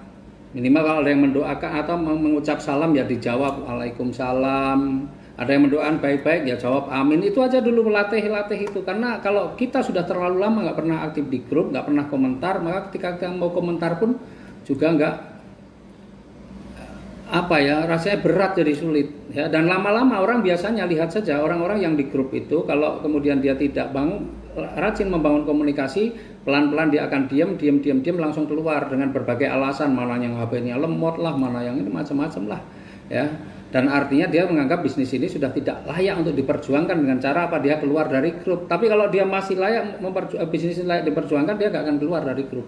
Jadi kalau ada yang keluar dari grup ya berarti dia memang sudah merasa bahwa tidak mampu, gitu ya. Dan kenapa tidak mampu? Mungkin komunikasi yang kurang terbangun dengan baik. Sebenarnya saya ada yang tanya juga nih. Sebenarnya saya percaya ini bisnis bagus, tapi saya rasa sudah ketinggalan momentum karena sudah banyak sekali yang dapat reward. Tinggalan momentum. Ya memang segala sesuatu itu ada momentumnya. Tetapi kalau kita berpendapat itu atau menyampaikan sesuatu itu harus ada analisanya, gitu ya. Sudah banyak, tapi kita harus perbandingkan. Bisnis kita ini penduduk, kita bicara penduduk Indonesia saja berapa? Anggaplah 240, anggaplah yang dewasa berapa? 50%-nya 120 juta misalnya. Sekarang member recurring berapa? Member recurring belum 2 juta. Berarti masih splitnya masih banyak sekali. Ya, yang dapat reward juga baru, apalagi lebih sedikit lagi. Artinya apa? Oh, pasarnya sudah masih luas sekali. Bicara Indonesia saja sudah luas. Belum bicara dunia, karena produk kita ini bukan produk kelas lokal. Makanya banyak sekali juga yang sudah punya mitra, bukan hanya di Indonesia, bahkan juga di luar negeri, di mana-mana juga banyak. Ya, ada yang di Arab, ada yang di Malaysia, di Singapura, ada di Bangladesh, ada yang di India, ada di Amerika juga ada. Ya, jadi kalau bicara kehilangan momentum atau sudah ketinggalan momentum, ya biasanya inilah yang ngomong seperti adalah orang-orang yang pesimis, orang yang tidak percaya diri. Ya, tapi kita selaku leader, ya jelaskan saja bahwa dengan perbandingan penduduk kita saja berapa, kita bicara lokal dulu, penduduk Indonesia berapa. Kalau orang Jawa, ya Jawa aja penduduknya berapa. Emang orang Jawa udah pada ikut semua belum? Berapa sih yang sudah ikut? Persentase, kalau bicara persentase masih sangat minim. Ya, jadi nggak ada ketinggalan momentum, itu nggak ada. Ya, momentum ada, memang momentum ada, tapi ketinggalan itu nggak ada. Faktanya apa? Setiap hari masih muncul tuh peraih motor, peraih Mobilio, peraih Pajero, ya. Itu masih muncul terus, masih ada terus yang baru. Artinya ini bisnis masih sangat layak untuk diperjuangkan. Jauh lah kalau bicara dari ketinggalan momentum gitu. Ada juga yang ngomong, wih, ini nanti bisnis itu akan mengalami kejenuhan. Kalau sudah jenuh ya udah berhenti, mati. Yang jenuh siapa? Yang jenuh apanya? Manusia ini bertambah terus, kapan jenuhnya? Setiap hari yang ulang tahun juga ada. Setiap hari yang lahir juga ada.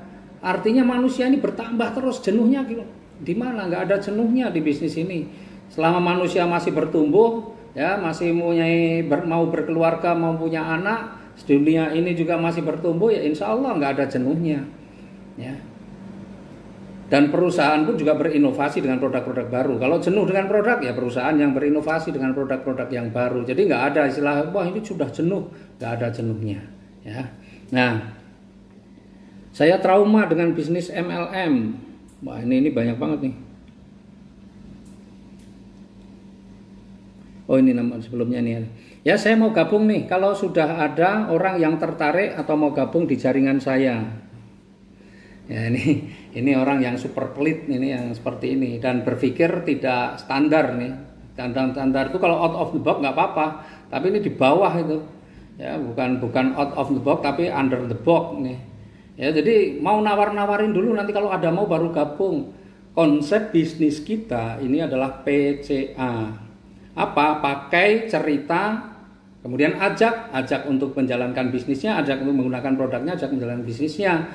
Nah kalau pakainya saja tidak, kemudian cerita, ya ini beda, nggak nyambung lagi. Ya, jadi konsep bisnis kita ini PCA. Ya, PCA, pakai, cerita, ajak, pakai supaya merasakan manfaatnya, baru ceritakan kepada orang lain, dan kemudian orang lain itu diajak untuk menggunakan produknya dan menjalankan bisnisnya. Seperti halnya orang mau buka warung makan, wah belum buka warungnya ngomong-ngomong dulu, nanti kalau sudah ada pelanggan baru dibuka. Wah ini hanya orang aneh, ya ini orang aneh gitu ya. Ya diberitahu saja bahwa konsep bisnis kita ini adalah PCA dan ini standar, ikuti saja standarnya. Ya kalau mau bikin terobosan ya yang lebih ini lagi. Kalau seperti itu nanti ketemu orang yang diajak, oh iya aku mau, aku tak cerita dulu lah. Nanti kalau ada aku daftar, ya udah dia cerita. Akhirnya kumpulan orang cerita. Bukan kumpulan pelaku bisnis, tapi kumpulan orang cuma cerita-cerita saja, yang sudah cerita capek-capek nggak akan ada hasilnya. Ya, jadi bagaimana dia bisa memberikan pemahaman tentang produknya, memberikan pemahaman marketing plan-nya sementara dia sendiri belum bermitra. Jadi ini diberikan pemahaman konsep bisnis kita ya, adalah PCA, pakai, cerita, dan kemudian ajak untuk menjadi mitra dan ajak untuk menjalankan bisnisnya. Kemudian ada nih yang ke-9, ada pertanyaan trauma dengan bisnis MLM. Yaitu tadi, jadi di video-video yang di YouTube saya juga ya, kalau yang belum pernah lihat YouTube saya ya bolehlah sekalian promosi ya. YouTube saya Ahdan Haris Hebat Tim ya, tapi jangan cuma nonton saja, harus di-subscribe juga ya, di-like, subscribe, kalau perlu di-share, dibagi-bagikan ke yang lain biar merasakan manfaatnya semua ya insyaallah. Jadi di video saya sudah banyak menjelaskan begini ya, trauma MLM. Kenapa orang trauma MLM?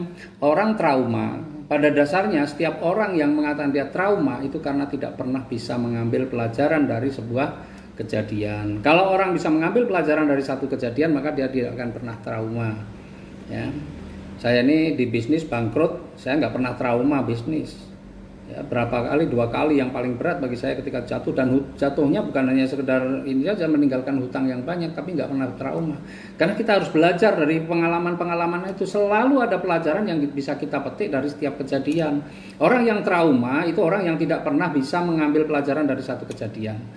MLM itu adalah sistem pemasaran, ini yang harus kita paham. MLM itu bukan bisnisnya sendiri, tapi MLM itu adalah sistem pemasaran. Nah, sistem pemasaran itu ada 2, ya. Yang pertama konvensional, yang kedua adalah sistem jaringan. Sistem jaringan ada 2 juga, yang satu adalah franchise, yang satu MLM.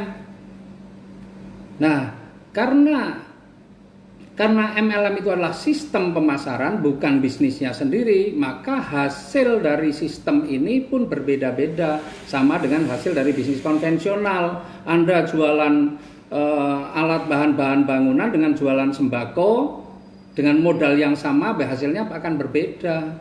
Ya, karena konvensional, jadi ini sistemnya konvensional, tetapi bisnisnya bisa berbeda-beda. Nah, MLM itu sistem, tidak menentukan hasil. Yang menentukan hasil apa? Dari mana Anda bisnis apa yang Anda jalani, MLM apa yang Anda jalani, itu yang akan menentukan hasilnya. Nah, besar kecilnya hasil yang akan kita peroleh itu sangat ditentukan oleh apa? Dari produknya dan marketing plan-nya. Jadi kalau produknya nggak bagus, ya berat juga kita untuk bisa jalan. Produknya bagus, marketing plan-nya nggak bersahabat dengan kita, hanya menguntungkan perusahaan saja, ya kita akan susah payah terus untuk menjalankan bisnisnya untuk bisa sukses di sini. Jadi nggak bisa menyalahkan, wah saya trauma MLM. MLM itu banyak, marketing plan-nya nggak sama, setiap MLM beda-beda marketing plan-nya. Maka Bapak Ibu pelajari marketing plan-nya, ya, juga tahu untuk produknya. Nah, jangan-jangan yang trauma MLM itu bukan MLM, tapi money game yang dijalankan menggunakan sistem MLM. Money game, ya. Kalau money game itu kan tipu-tipu lah namanya. Ya, tipu-tipu yang menggunakan sistem MLM. Kalau tipu-tipu konvensional ya nipu langsung gitu ya, nipu langsung itu nipu konvensional. Tapi ada nipu yang menggunakan sistem MLM, namanya money game itu. Ya, jadi MLM itu sistem, jadi bukan sebuah bisnisnya, bukan. Jadi nipu konvensional ya nipu langsung. Kalau nipu bersistem pakai sistem jaringan, nipu pakai MLM ya money game itu.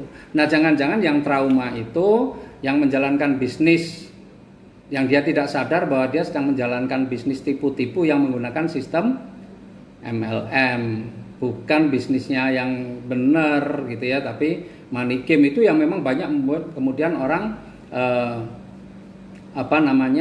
trauma gitu ya, kapok menjalankan seperti itu, karena selama ini dia ikut bukan bisnis yang benar tapi bisnis yang tidak betul. Dan memang masyarakat kita itu ya umumnya itu seneng kalau ditawari, wah kamu store sekian nggak usah kerja nanti udah tiap bulan dapat 10%.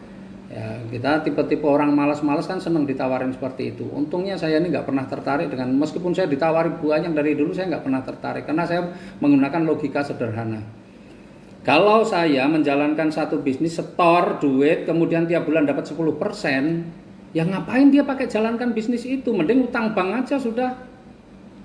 Dia dapat 10% tiap bulan, udah bisa untuk bayar bunganya. Ngapain harus kita jalankan ini? Enggak, kalau seperti itu logika saja sudah nggak masuk. Nah, tapi sayangnya gitu ya, karena kita ini orang ini banyak yang sudah lama menderita dan pengen cepat kaya tapi nggak mau kerja keras, ya banyak malah justru semakin menderita dengan ikut bisnis yang model-model seperti itu. Ya, jadi kalau MLM itu insya Allah yang benar, yang berizin, insya Allah itu bisnis yang benar. Yang tidak benar yang money game itu, yang tipu-tipu ya, yang tipu-tipu, yang banyak orang kemudian hanya akhirnya rugi di akhir. Kemudian saya sibuk dengan pekerjaan saya tidak punya waktu untuk jalankan bisnis lain lagi. Ya sudah, kalau memang seperti itu, ya saya mengalami masa seperti itu. Waktu saya di distributor handphone, waktu saya habis, benar-benar waktu saya habis. Ya, pagi sebelum karyawan datang saya sudah mulai bekerja, menyiapkan barang-barang yang habis apa, yang saya harus order apa. Pulang malam karyawan sudah pulang, saya masih ngecek stok dan sebagainya itu saya udah ngalami. Tapi kalau itu mau dinikmati ya silahkan. Kalau saya nggak menikmati, karena saya menciptakan penjara untuk diri saya sendiri dalam ruangan. Satu toko ini kayak penjara saya. Ya tiap hari cuma di situ, nggak ngapa-ngapain, tapi dibayar mahal. Tapi kita mau beraktivitas yang lain-lain agak sulit. Nah, kalau dia bangga dengan seperti itu nggak apa-apa. Tetapi sekali lagi, start from the ending gitu ya. Gambaran akhirnya udah paham belum? Maka kita yang sudah paham ini memberikan gambaran akhir terhadap apa yang dia jalankan sekarang. Ini luar biasa ini. Ya, saya sebenarnya berpikir seperti itu sudah lama, tetapi ilmunya saya baru dapat ini kemarin, belum lama. Ya, justru di masa ini saya dapat ilmu itu. Tapi itu sudah saya pikir dari dulu, cuma selama ini saya nggak gali itu ya, jarang tuh saya sampaikan, tetapi ini penting ya. Kalau dia memang membayangkan hasil akhirnya juga akan tetap nyaman dengan sibuknya, dengan dia senang dengan sibuknya ya sudah. Tapi perlu kita bukakan wacana tentang ending dari apa yang kamu kerjakan saat ini gitu ya. Nah, kemudian yang ke-11 nih, percepatan reward di saat lockdown. Ya, jadi begini. Masa-masa seperti ini kadang saya juga ada yang menginformasikan ke saya ya, menginformasikan saya bahwa ternyata di saat seperti ini malah lebih sering closing dibanding dalam kondisi normal. Kok bisa? Kalau dalam kondisi normal kadang-kadang mau menghadirkan orang datang ke seminar itu sulit. Diundang alasannya inilah, alasannya itulah, alasannya macam-macam. Jadi nggak pernah datang dan nggak pernah closing atau jarang closing. Tapi justru dalam kondisi yang seperti ini, ya dia orang dimanapun dan dia nggak terbatas waktu, dia bisa undang dari manapun, nggak perlu nyari tempat seminar yang misalnya di daerah yang jauh seminarnya jarang, kemudian nunggu seminar di sana nggak ada seminar, dia bisa undang aja di grup WA. Dan ketika diundang grup WA, penjelasan melalui WA, akhirnya malah pada closing. Ya, jadi sekarang kalau mau bicara percepatan, sebenarnya ada strategi yang tidak bisa di-share karena ini umum, ya. Tetapi di dalam kondisi seperti ini sebenarnya kalau kita pelajari ya, ketika kita pelajari marketing plan kita, terutama yang di plan A, plan C itu sangat mudah untuk kita jalankan. Sekarang begini, kita ada di grup BA, anggaplah grup BA, grup presentasi, ya, undang calon mitra. Kemudian ketika closing langsung ditelepon atau di WA atau apa, berikan pemahaman yang sama, kemudian masukkan juga di dalam grup WA supaya dia juga bisa mengundang. Kan kalau sebulan saja kita bisa ajak dua gitu ya, kemudian diduplikasikan dua ke tim-tim kita, maka sebenarnya kan sama rumusnya, setahun juga sudah beres masalah-masalah kita ya. Nah, jadi kekurangan kalau ini sedikit evaluasi, kadang-kadang orang yang baru closing itu kita kadang-kadang terlalu aktif terlalu senang dengan closing pribadi. Padahal mestinya kita tidak hanya bisa closing pribadi, tapi bagaimana mitra-mitra kita juga bisa closing ya. Maka kita bantu mitra-mitra kita supaya bisa closing. Salah satunya ya kita ajari mereka untuk bisa melakukan follow up dengan baik. Ya, itu. Jadi kalau percepatan yang lain ada sih, cuma nanti itu konsultasi saja ya. Ya, kalau itu dengan sekarang gini, nah semakin sering sebenarnya frekuensi presentasi melalui WA atau melalui yang lain lah, pokoknya ada makin sering presentasi, insya Allah pertumbuhannya, percepatannya juga semakin ada. Tetapi kalau kita tidak pernah presentasi, ya pasti pertumbuhannya lambat, karena presentasi itu memang menjadi kunci dari sukses di bisnis ini. Karena presentasi itu kan menyampaikan, kalau kita nggak pernah menyampaikan, diem saja nggak pernah ngapa-ngapain, bagaimana, dari mana kita mau sukses ya. Tuh nggak kerasa sudah 1,5 jam. Yang terakhir saya mau jelaskan yang sebenarnya kemarin itu Ustadz Ojatsu sudah menjelaskan di Zoom, tapi karena Zoom meeting ya, tapi karena banyak sekali yang belum bisa masuk. Nah, kesempatan kali ini saya mau sedikit menjelaskan bahwa sebenarnya kalau kita pahami marketing plan dari PT BES itu dahsyat sekali sebenarnya. Plan A, plan B, plan C itu menyimpan potensi rezeki yang luar biasa. Dan kita semua rata-rata semua sudah tahu potensi rezeki yang ada di plan A, potensi rezeki yang ada di plan C sudah tahu. Potensi rezeki yang ada di plan A adalah bonus sponsor, bonus pasangan, reward prestasi. Ya, itu kita udah tahu nih potensi yang ada di plan A. Kemudian potensi yang ada di plan C kita juga sudah tahu. Apa potensi yang ada di plan C? Yang ada di plan C yaitu ada reward motor, reward mobil, mobilio, pajero, dan rumah. Tapi reward di plan B kita yang banyak belum tahu.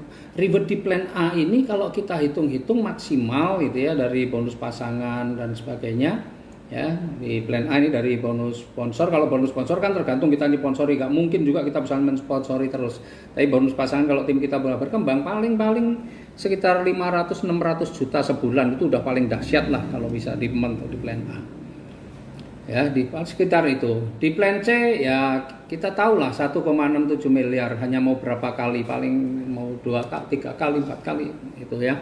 Tapi bonus di plan B ini per bulannya bisa mencapai miliaran. Karena di plan B ini ya sistemnya bukan binary, tapi sistemnya adalah breakaway. Artinya satu jalur pun kalau berkembang kita juga berhak bisa mendapatkan rezeki. Tidak harus kita harus membangun ini. Semakin banyak, kalau di plan A kan binary 2 jalur, tapi di plan B mau berapa jalur nggak masalah. Semakin banyak maka potensi rezeki kita semakin besar. Yang terburuk 1 jalur pun kita bisa mendapatkan potensi rezeki di situ.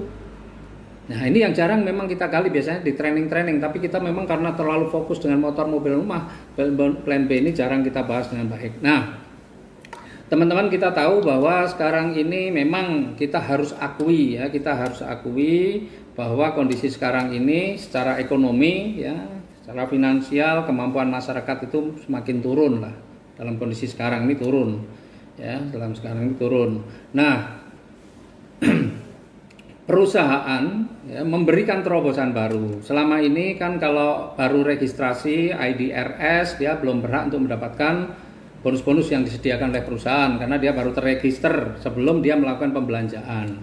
Ya, kemarin harus minimal pembelanjaan pertama 1,5 juta minimal kan.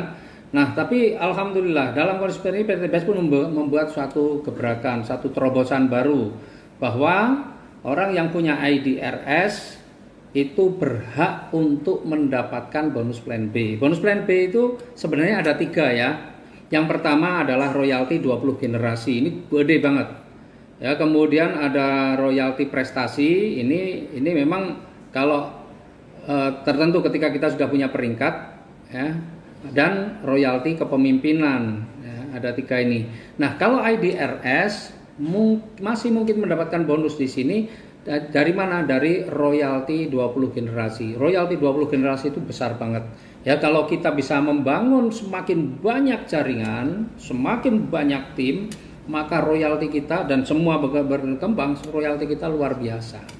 Nah, plan B ini hanya bisa kita dapat kalau apa? Dari mana plan B ini kita dapat? Itu adalah dari repeat order. Karena sebenarnya memang di dalam bisnis ini ya, daging di bisnis ini adalah di plan B. Kalau plan B ini karena yang paling besar sebenarnya kalau semua berjalan sempurna, semua plan A, plan B, plan C berjalan sempurna, rezeki terbesar itu ada di plan B, bukan di plan A ataupun plan C. Rezeki terbesar itu ada di plan B. Ya, maka plan B ini diperoleh dari mana? Dari repeat order.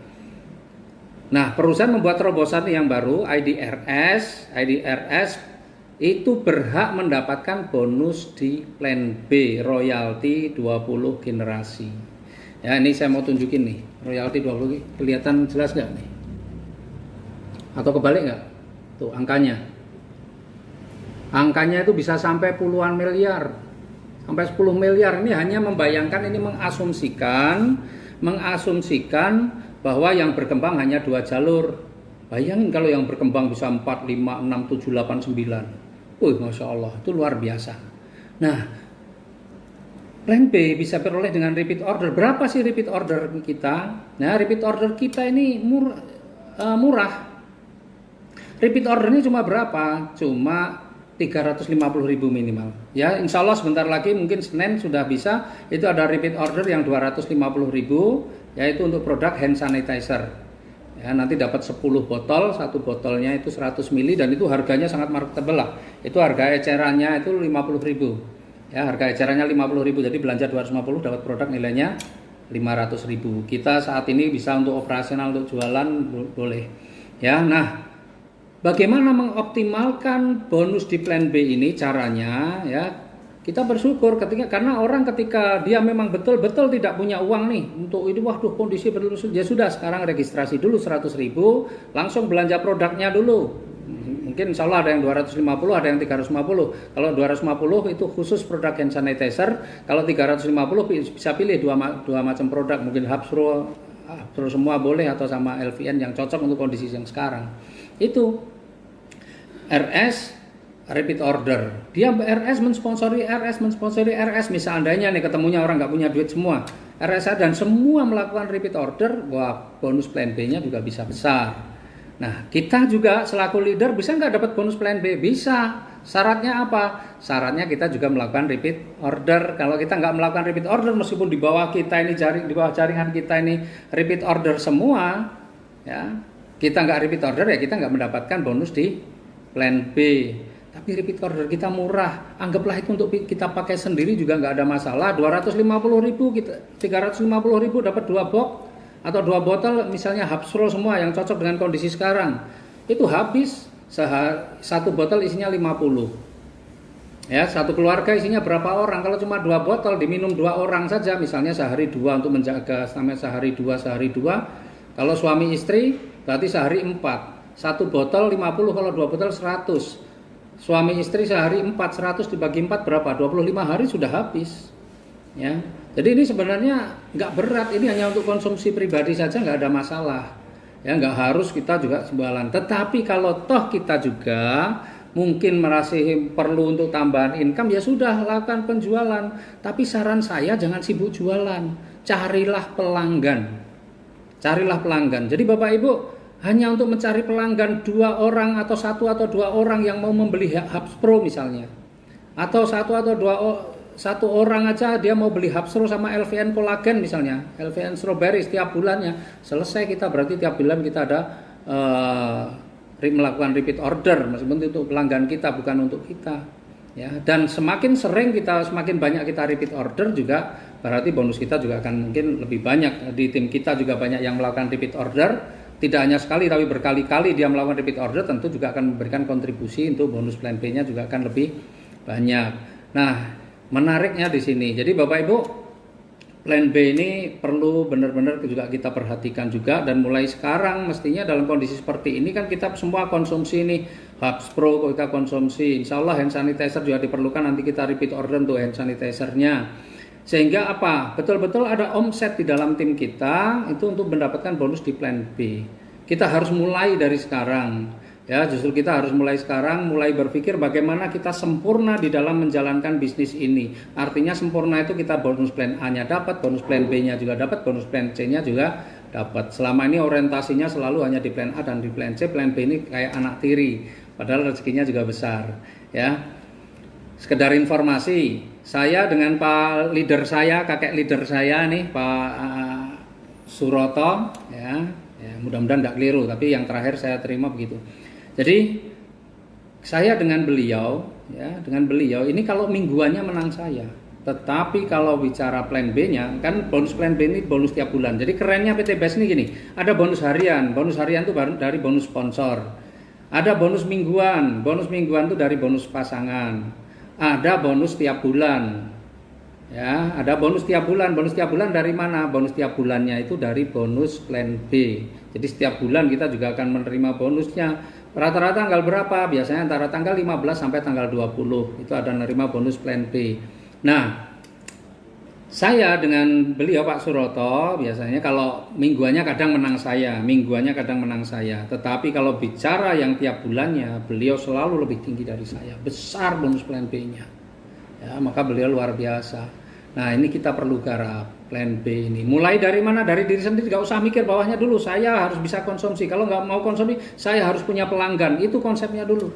Cari pelanggan, jangan jualan terus. Cari pelanggan. Tetangga kita yang kita ajak nggak mau karena udah kaya, ya sudah tawari produknya untuk mengkonsumsi rutin. Udah itu jadikan pelanggan kita saja untuk repeat order kita. Kalau Bapak Ibu mau dapat rezeki lebih banyak, cari pelanggan yang lebih banyak, pelanggan. Jadi supaya nggak sibuk jualan terus, ya cari pelanggan. Ya, insya Allah itu semuanya jalan dengan kondisi seperti ini. Plan A jalan, plan B jalan, plan C jalan. Ya, mudah-mudahan ini juga akan meningkatkan penghasilan kita, karena kita berbisnis pengen hasil ya, meningkatkan penghasilan kita dalam kondisi juga yang seperti ini. Jadi kita harus bisa melihat peluang, dan ini peluang yang cukup besar untuk dalam hal meningkatkan pendapatan di plan B, setidaknya itu akan menjadi lebih besar lagi insya Allah ya. Jadi teman-teman, harapan saya bahwa materi hari ini bisa betul-betul memberikan manfaat ya, bisa memberikan manfaat, dan tinggal kita actionkan saja ya, tinggal kita actionkan. Jadi jangan pesimis dengan kondisi yang sekarang, tetaplah optimis, karena kita tidak berpikir sendiri. Selain kita berpikir sendiri, tapi ada teman-teman kita, upline kita, leader kita, bahkan perusahaan owner kita juga berpikir. Jadi nikmatnya di bisnis network itu adalah kita tidak perlu berpikir sendiri, tetapi bisa berpikir sama-sama. Kita tidak bekerja sendiri, tapi juga bekerja bersama-sama. Tapi hasilnya dinikmati sendiri.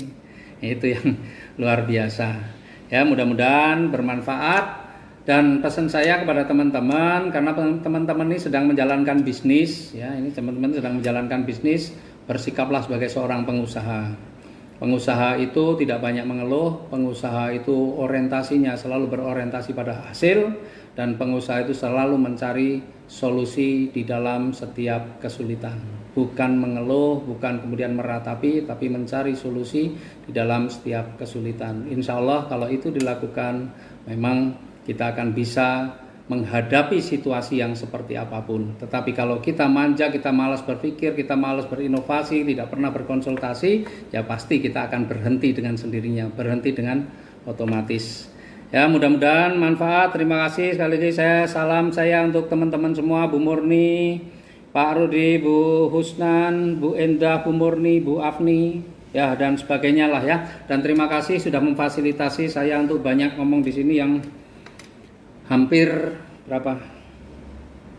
1,5 jam lebih ya, 1,5 jam. Mudah-mudahan bermanfaat, dan mohon maaf kalau ada yang kurang berkenan. Tetapi untuk mendapatkan, wah ini guru saya ini ada Pak Teddy Maulana, Masya Allah. Assalamualaikum. Wah ini guru saya nih, Masya Allah, dahsyat ya. Jadi mudah-mudahan silaturahmi virtual kita pada hari ini benar-benar membawa manfaat, dan insya Allah ya, dalam kita berdoa bersama mudah-mudahan kondisi seperti ini cepat pulih kembali ya, sehingga kita bisa bertemunya bukan virtual tapi bisa bertemu secara fisik, dan insya Allah kita bisa melakukan aktivitas-aktivitas seperti biasa kembali ya. Mudah-mudahan bermanfaat. Mohon maaf kalau ada salah kata saya. Saya akhiri, billahi taufik wal hidayah. Assalamualaikum warahmatullahi wabarakatuh.